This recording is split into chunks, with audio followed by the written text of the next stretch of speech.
madaxweynaha dowladda federaalka Soomaaliya Maxamed Cabdullaahi Farmaajo iyo wafdigii uu hogaaminayay ayaa maanta gaaray magaalada Qardho ee xarunta gobolka Karkaar ee deegaanada Puntland halkaas oo si diiran lagu soo dhaweeyay wafdiga waxaa ku wehelinaya madaxweynaha Puntland Cabdiwali Gaas warkaasi waxay noo hayeen waryahayaga Jaamac Dabaraani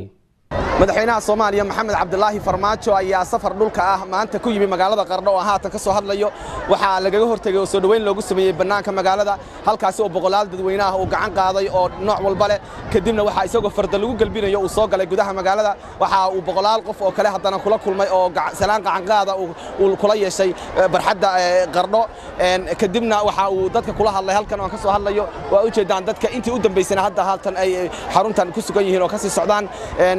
maamulka degmada iyo kan gobolka iyo madaxweynaha Puntland Cabdiwali Gaas ayaa si wada jira madaxweyne Farmaajo ugu soo dhaweeyay Qardho hoygii dhaqanka Soomaaliyeed hoygii waxbarashada Soomaaliyeed aad iyo aad baa madaxweyne kuugu soo dhaweynaynaa munaasabada magaalada Qardho oo runtii ah magaalo cidda ay taageerto si ay u taageertay ay tahay oo runtii laga daba noqon waa kuwa habalyeynina dhammaan Maxamed Cabdullaahi Farmaajo maalintii lagu doortay dadkan in ka badan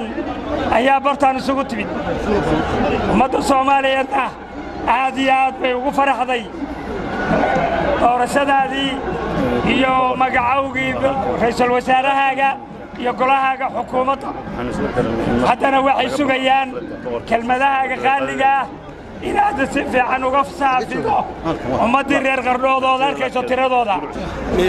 aad iyo aad baad u mahadsantahay reer Qardhood soo dhaweynta quruxda badan oo sameeyeen madaxweynaha dowladda federaalka Soomaaliyeed waa ku mahadsantihiin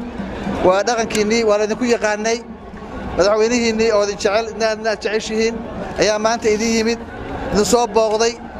insha Allah isagaan u deenayaa marka kelmadiisa inuu yiraahdo intaas kadibna madaxweynaha Soomaaliya Maxamed Cabdullaahi Farmaajo ayaa u mahad celiyay reer Qardho sida ay u soo dhaweeyeen isagoo sheegay in inta uu joogana ay iswaraysan doonaan Soomaaliya ha noolaato Soomaaliya ha noolaato Ilaahay Soomaaliya ha nooleeyo amiin mudan madaxweyne adiga iyo dawladdaada soo dhaweynta adiga iyo shacabka adiga iyo dawladdaada iyo shacabka reer Qardho iyo guud ahaan shacab weynaha Puntland soo dhaweyntooda sharafta badan ee diiran waa idinkaga mahad celinaynaa aad iyo aad ayaan ugu faraxsanahay xaqiiqatan waa filaayay maxaa yeelay waxaan ogaa habeenkii doorashada Febraayo 8 soo soo baxdeen oo aan mar labaad idinkaga mahad celinayo aad baad mahadsantihiin idinkoo saakayo dhan taagan ee qorraxdu kulushahay soo dhaweyntiina wanaagsan oo diiran walaalayaal waxay ka turjumaysaa inaad tihiin dad dawlad jecel inaad tihiin dad dawladooda jecel inaad tihiin ka turjumaysaa annagana waxaan ugu balana inaan jaceelkaas idin soo gudbinno oo aan dib idinku soo celinno oo aan idin adeegno oo aan idin shaqayno hadduu Ilaahay yiraahdo idinkuna waxaan idinka codsanaynaa inaad taageeradiina sii wadaan oo aad garab istaagtaan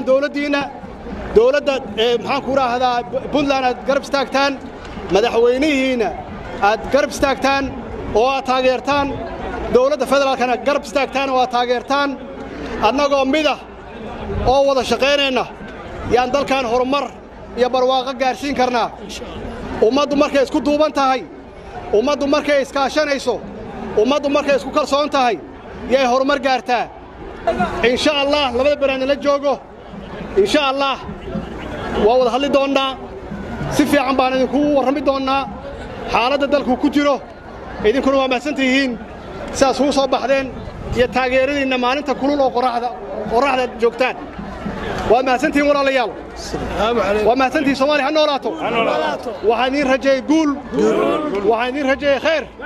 waxaan idin rajeeyay horumar waxaan idin rajeeyay himilo wanaagsan Soomaaliya ha noolaato markale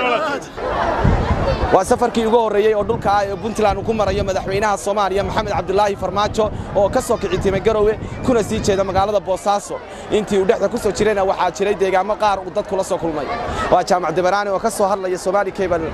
Qardho